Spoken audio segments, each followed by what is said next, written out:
ആദരണീയരെ, നിങ്ങൾക്കെൻ്റെ വന്ദനം. ആനുകാലിക വിശ്വാസ ജീവിത പരിസരത്ത് നാം തുടർച്ചയായി കേൾക്കുന്ന രോദനമാണ് വിശ്വാസം അപകടത്തിൽപ്പെട്ടിരിക്കുന്നു എന്നത്. അതിൻ്റെ കാരണം അപരത്വത്തിൽ ആരോപിക്കുകയും അതിനെക്കുറിച്ച് ജാഗ്രതയും പ്രതിരോധിക്കാൻ സുസജ്ജതയും നമുക്കുണ്ടാകണമെന്ന ആഹ്വാനം മുൻപില്ലാത്ത വിധത്തിൽ ഉയർന്നു കേൾക്കുന്നുമുണ്ട്. ഇതുകൊണ്ട് തന്നെയാവാം വിശുദ്ധ തോമസ് ലീഹ പകർന്നു തന്ന വിശ്വാസത്തിൻ്റെ മഹത്വം എന്ന വിഷയം ഈ വേദിയിൽ തിരഞ്ഞെടുക്കപ്പെട്ടതും. ആരാണ് തോമസ് ലീഹ? കടലിറുമ്പലിൻ്റെ ശ്രുതി കേട്ട് വളർന്നവൻ. കർത്താവിൻ്റെ കാര്യങ്ങളിൽ തൽപരനാകാൻ, കർത്താവല്ലാത്തതെന്തും ഉപേക്ഷിക്കാൻ ധൈര്യം കാട്ടിയവൻ. എന്നാൽ കർത്താവിൻ്റെ അസാന്നിധ്യത്തിൽ മനക്കോട്ടകൾ തകർന്നു വീണപ്പോൾ വീണ്ടും കടലിനെ അഭയം പ്രാപിച്ചവൻ. അഗ്നിരൂപനായി ആത്മാവ് ഇറങ്ങി വന്നപ്പോൾ അവൻ ആയിരങ്ങൾക്കിടയിൽ ആവേശത്തോടെ പ്രസംഗിച്ചു. കാതങ്ങൾ താണ്ടി നമ്മുടെ നാട്ടിലും എത്തി വിശ്വാസ ദീപം തെളിച്ചു. ഒടുവിൽ രക്തസാക്ഷിയായി. നസ്രത്തിലെ ആശാരിയുടെ ശരികളോട് ഏറ്റവും ചേർന്ന് നിൽക്കുന്ന വ്യക്തിത്വമാണ് ദീദി ബോസ്. യേശുവിൻ്റെ ഇരട്ട എന്ന അപരനാമത്തിൽ അറിയപ്പെടുന്ന വിശുദ്ധ തോമസ് ലീഹ ജീവിതത്തിലെ അനിശ്ചിതത്വങ്ങളിലും അരക്ഷിതാവസ്ഥയിലും ദൈവാശ്രയത്വമാണ് പ്രധാനമെന്ന് സ്വജീവിതം കൊണ്ട് തോമസ് ലീഹ കാണിച്ചു തന്നു. എപ്രകാരമെന്ന് നോക്കാം. കല്ലെറിയപ്പെട്ടേക്കാമെന്ന ഭീഷണി നിലനിൽക്കുമ്പോഴും സ്വന്തം സുരക്ഷയേക്കാൾ സുഹൃത്തിന്റെ ജീവനും വില നൽകുന്ന ക്രിസ്തുവിനെ കാണുമ്പോൾ തോമസ് അവനോടൊപ്പം പോകാനുള്ള തീരുമാനമെടുക്കുന്നു. മരിക്കേണ്ടി വന്നാൽ മരിക്കാൻ തയ്യാറാണെന്ന് ചങ്കൂറ്റത്തോടെ പറയുന്നു.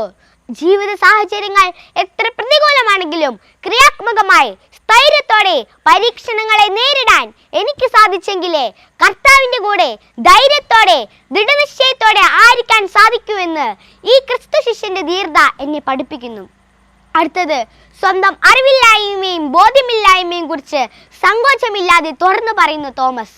കർത്താവേ, നീ എവിടേക്ക് പോകുന്നുവെന്ന് ഞങ്ങൾക്ക് അറിഞ്ഞുകൂടാ, പിന്നെ വഴി ഞങ്ങൾ എങ്ങനെ അറിയും? ഇവിടെ ആത്മീയതയുടെ ആടയാഭരണങ്ങളില്ലാതെ ഗുരുമുഖത്ത് നിന്നും എളിമയോടെ പഠിക്കുന്ന തോമസിന്റെ തുറവിയുടെ ആധ്യാത്മികത എനിക്കും നിങ്ങൾക്കും അനുകരണീയമാണ്. വിശ്വാസമുള്ളിടത്തെ തുറവിയുള്ളൂ എന്നും തുറവിയുള്ളിടത്തെ സംശയരഹിതമായ വിശ്വാസം സാധിക്കുമെന്നും ഇവിടെ തോമസ് ലീഹ എന്നെയും നിങ്ങളെയും ഉദ്ബോധിപ്പിക്കുന്നു. ഇനി യോഹന്നാൻ 20:28 കൂടി പരാമർശിക്കാതെ വയ്യ.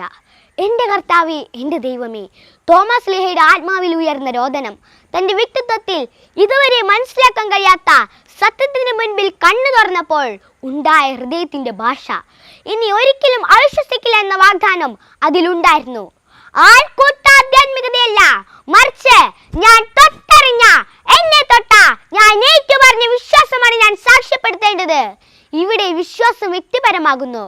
അതുകൊണ്ട് തന്നെയാകാം ഇന്ന് സഭയ്ക്കാവശ്യം പ്രഘോഷകരല്ല, സാക്ഷ്യങ്ങളാണ് എന്ന് പോൾ 6 പാപ്പയും ഫ്രാൻസിസ് പാപ്പയും നമ്മെ ഉദ്ബോധിപ്പിക്കുന്നത്.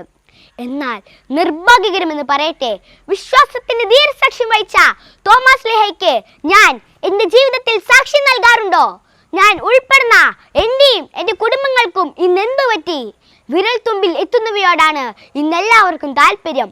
ഉറങ്ങുന്നതും ഉണരുന്നതും വാട്സാപ്പിലും ഫേസ്ബുക്കിലും ഇൻസ്റ്റഗ്രാമിലും ആയിരിക്കണമെന്ന നിർബന്ധമാണ് ഇന്ന് പലർക്കും. കുട്ടിപ്പട്ടാളത്തിന്റെ കയ്യിൽ നിന്ന് റിമോട്ട് ഒന്ന് കിട്ടിയിട്ട് ഒരു ന്യൂസ് പോലും കേൾക്കാൻ സാധിക്കാത്ത മാതാപിതാക്കൾ ഇന്ന് വളരെയേറെയാണ്. എന്നാൽ നമുക്ക് വൻ കാര്യങ്ങൾ ചെയ്യാനുള്ള ഏണിപ്പടികൾ മാത്രമായിരിക്കണം നവമാധ്യമങ്ങൾ. ഓർക്കുക, ഹൃദയത്തിൽ ഈശോയ്ക്ക് 1-ാം സ്ഥാനം നൽകിക്കൊണ്ട് സഭയിൽ വീരോചിതമായ ജീവിതം നയിച്ച രക്തസാക്ഷികളെ, വിശുദ്ധരെ, സർവോപരി വിശുദ്ധ തോമസ് ലീഹയുടെ വിശ്വാസ ജീവിതമാണ് നമുക്ക് മാതൃകയാകേണ്ടത്. നന്ദി. ജയ് തോമസ് ലീഹ.